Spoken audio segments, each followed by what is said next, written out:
Depuis le début de la semaine, la Loire monte doucement, mais sûrement. À Tours, elle n'est pas encore sortie de son lit, mais d'ici ce week-end ou lundi prochain, elle pourra gagner entre 3 et 4 mètres de hauteur. Au plus fort de la crue, les berges tourangelles vont donc être inondées, mais pour l'instant, les problèmes se situent en amont. Une réunion de crise s'est tenue ce matin à Orléans, simple formalité d'usage.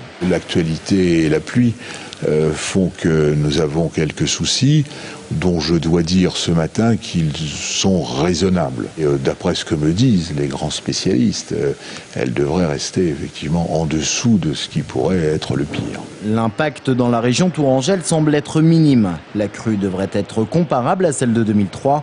La cause, des trompes d'eau qui se sont abattues le week-end dernier dans le département de la Loire. Les autorités ont été contraintes d'ouvrir les vannes du barrage de Villeray en amont de Roanne. On a commencé à limiter le débit sortant. Dans un premier temps, on laisse passer la crue et au bout d'un certain temps, on commence à réduire le débit sortant. On commence à stocker de l'eau pour couper cette crue, pour l'écrêter.